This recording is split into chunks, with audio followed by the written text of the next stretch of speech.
تو نکاح کرنے سے انسان میں حرام کی خواہش یا تو بالکل ختم ہو جاتی ہے یا کم, کیونکہ جب ایک جو باڈی کی ایک ریکوائرمنٹ تھی وہ جائز طریقے سے پوری ہو گئی ہے, تو کوئی اتنا فنٹر نہیں ہوتا کہ ہر وقت ایک ہی خواہش اس پہ مسلط رہے. ارے ہر خواہش اللہ نے محدود رکھی ہے نا.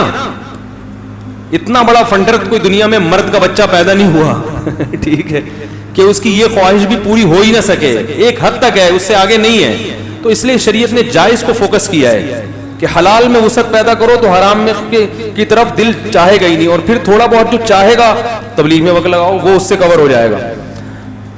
اللہ اہل اللہ کے اصلاحی تعلق قائم کرو. ہم فوکس کرتے ہیں اصلاحی تعلق کو زیادہ, نتیجہ یہ نکلتا ہے کہ بہت سے لوگ خانقاہ میں جاتے ہیں, کھانا پینا وہی چل رہا ہے, انڈے پراٹھے, لیکن ان کو بزرگ کے بیانات کا ذرہ بھی فائدہ نہیں ہوتا, کیونکہ باڈی اسی طرح مانگتی رہتی ہے. پھر نتیجہ کیا نکلتا ہے, کچھ وقت صبر کرتے ہیں, پھر جب ان کی بریکیں فیل ہوتی ہیں تو وہ ایسا بدماش بن کے دکھاتے ہیں جو عام آدمی بھی نہیں ہوتا. اس لیے کہتے ہیں صوفی جو ہے نا, صوفی یا تو بہت نیک ہوگا, بدماش ہوگا تو بہت ٹائٹ قسم کا بدماش ہوگا. اس میں صوفیوں میں درمیانی ٹائپ کے لوگ نہیں ہوتے. تو یہ ہے. اور اگر نکاح کی طاقت نہیں ہے, طاقت نہ ہونے کا مطلب کیا ہے, نکاح کی طاقت کہ کوئی رشتہ دینے کے لیے تیار ہی نہیں ہے, مل ہی نہیں رہا, تو پھر یہ نہیں ہے کہ پیسے نہیں ہیں, پیسے ہیں اور رشتہ نہیں مل رہا تو بھی نکاح کی طاقت نہیں ہے. پیسے نہیں ہے اور رشتہ مل گیا, لڑکی آپ کی غربت میں آپ کے ساتھ رہنے کے لیے تیار ہو گئی, تو طاقت ہے نکاح کی. کیونکہ نبی نے ایسے صحابی کا نکاح کرایا جن کے پاس ایک لنگوٹی کے سوا کچھ بھی نہیں تھا, ان سے زیادہ غریب تو دنیا میں کوئی گزرا نہیں, لیکن ان کی بیوی راضی ہو گئی تھی کہ چلو اسی غربت میں آپ کے پاس فاقے ہیں تو میں بھی فاقے برداشت کر لوں گی.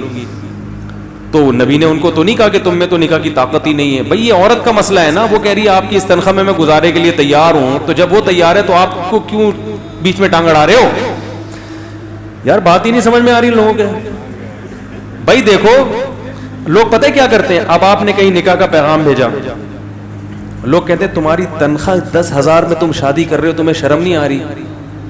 تو بھائی وہ ریجیکٹ کرے لڑکی کے 10,000 والا مجھے نہیں چاہیے, کیونکہ میں 10,000 میں گزارا نہیں کر سکتی, یہ اس کا رائٹ ہے.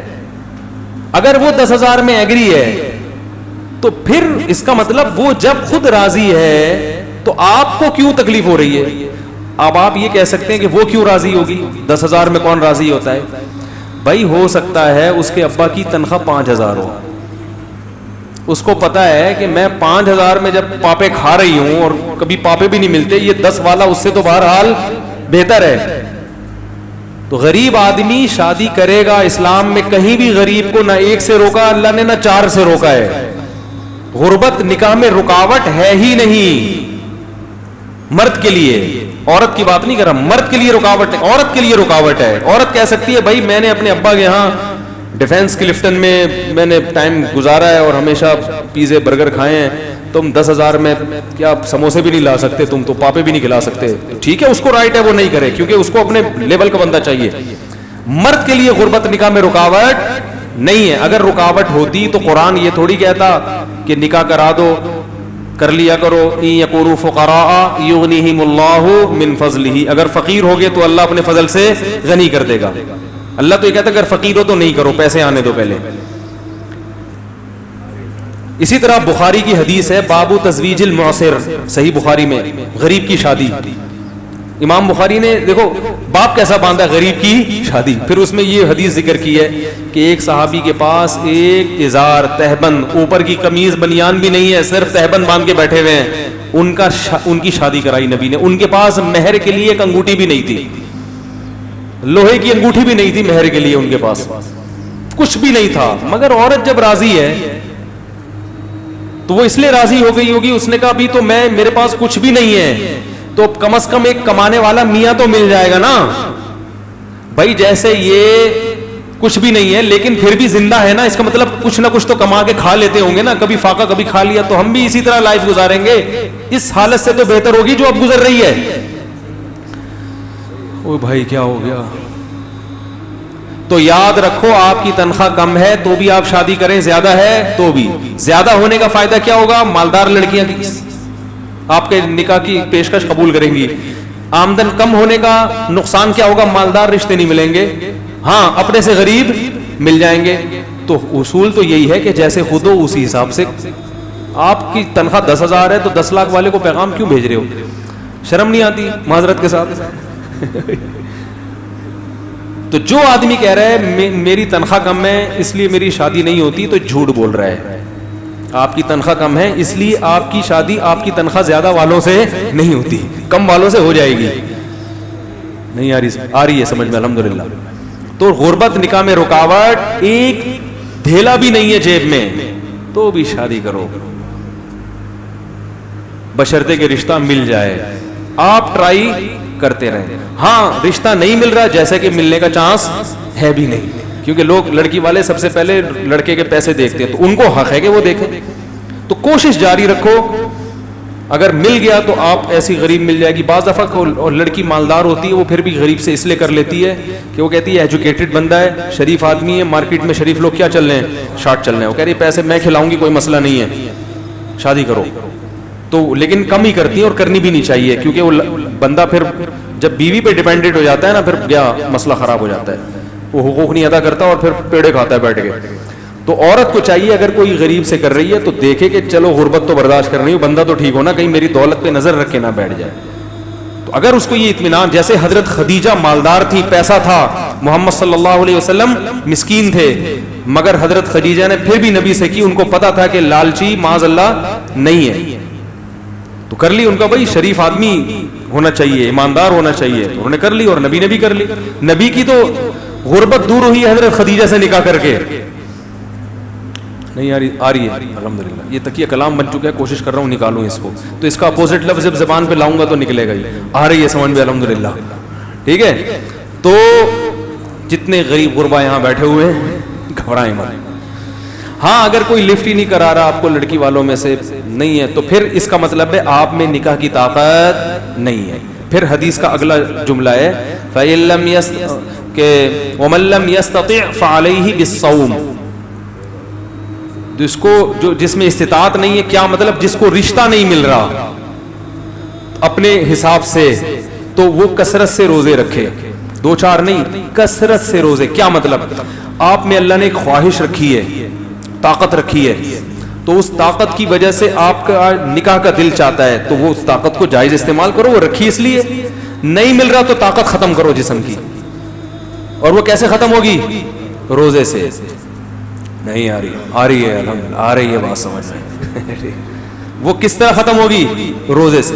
آپ کہہ سکتے ہو روزے کے علاوہ کچھ اور طریقے سے ہم اپنے آپ کو کمزور کر لیں, ایسا نہیں ہے, اس سے فائدہ نہیں ہوگا.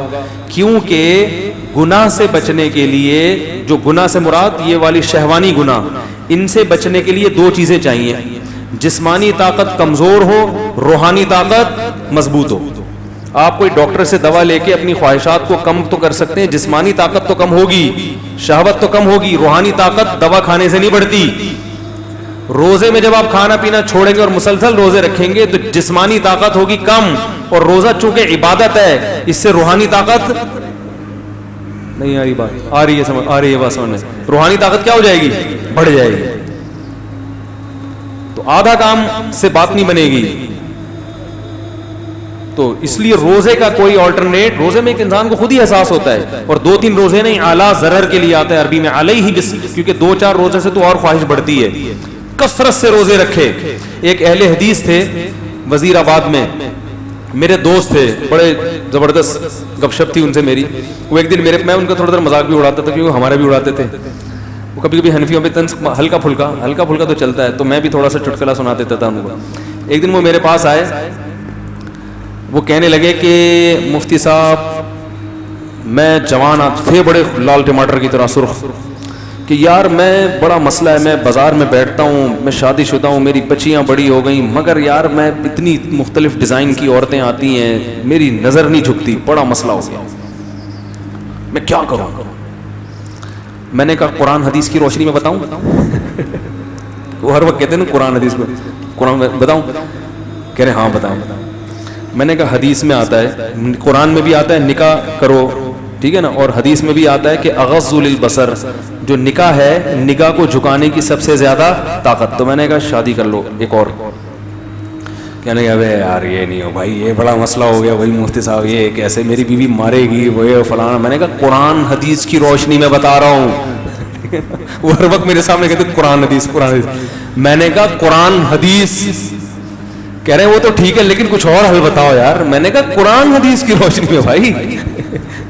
کہہ رہے نہیں یار مفتی صاحب وہ مذاق نہیں کر. میں نے کہا سیریس ہوں بھائی, مذاق نہیں کر رہا. تو کہہ رہے ہیں, میں نے کہا اچھا چلو یہ والا نہیں سمجھ میں آ رہا. کہہ رہے نہیں دوسری کون کرے گا, پٹوں گا سالے پیٹیں گے پڑ کے, بیوی مارے گی, روٹی بند کراؤ گے. ان کے الفاظ ہیں, کہہ رہے مفتی صاحب گھر میں روٹی بند کراؤ گے. میں نے کہا چلو ایک اور آپشن ہے. حدیث اگلا قرآن حدیث میں آتا ہے کہ جس میں نکاح کی طاقت نہیں ہے, جیسے کہ آپ نہیں افورڈ کر پا رہے, آپ کو پتا ہے بہت بری طرح پٹوں گا میں, سالے پکڑ کے ماریں گے, تو پھر کثرت سے روزے رکھو. روزے نہیں علیہ ضرر, کثرت سے روزے. میں نے کہا یہ جو لال ٹماٹر بنے ہوئے ہو نا کھا کھا کے, یہ چہرے تھوڑا سا مرجھا جائے گا اور باریک ہو جاؤ گے روزے رکھ رکھ کے. تو یہ جو کرنٹ بھرا ہوا ہے نا, یہ اتنی زور سے نہیں جھٹکے مارے گا جتنے ابھی کرنٹ لگ رہا ہے آپ کو. جہاں دیکھتے ہو ایک دم دل چاہتا ہے, یہ کم ہو جائے گا. کہہ رہے ہاں چلو یہ رکھتا ہوں. کہہ رہے کتنے روزے رکھوں.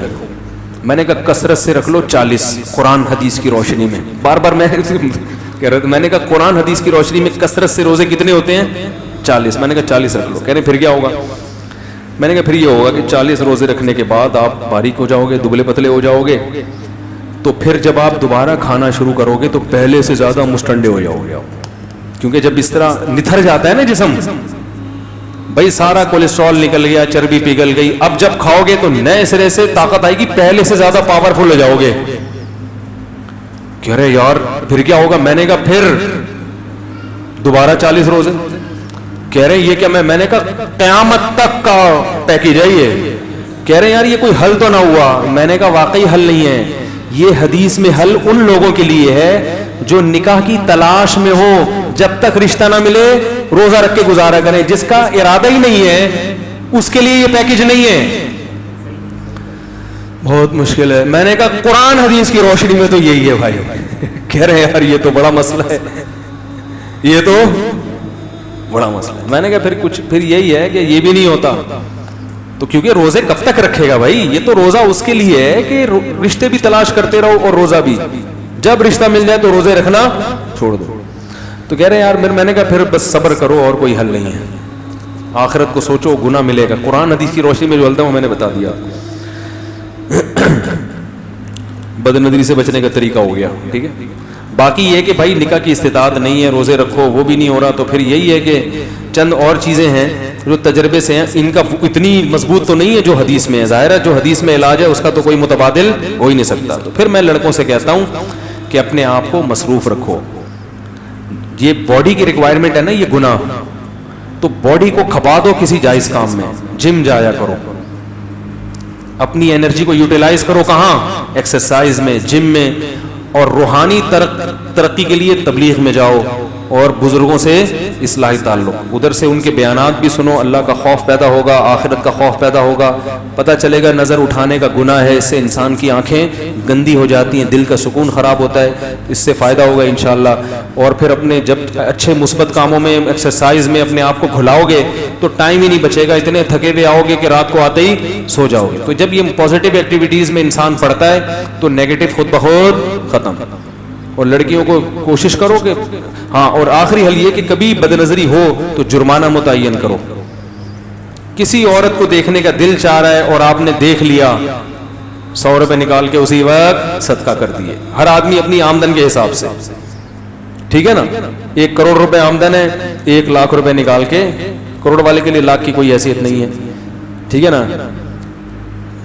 چلو لاکھ نہیں کرتے, 10,000 کر دو. جس کی کروڑ آمدن ہے بھائی, جب بد نظر اتنا جرمانہ رکھو جو افورڈ کر سکو.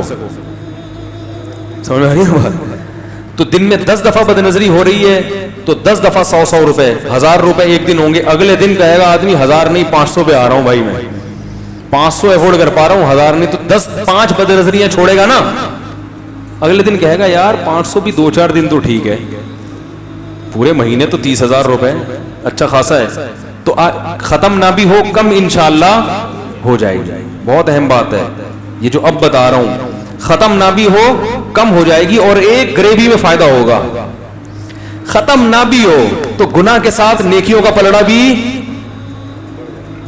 ارے جب قیامت کے دن آئے گا, اتنی انٹیوں کو جھانکا تاکا ہے اس نے, تو اتنے پیسے صدقہ کیے ہیں یہ دوسرے پلڑے میں, جب گناہ ہوں گے تو نیکیاں بھی تو پلڑے میں آئیں گی نا.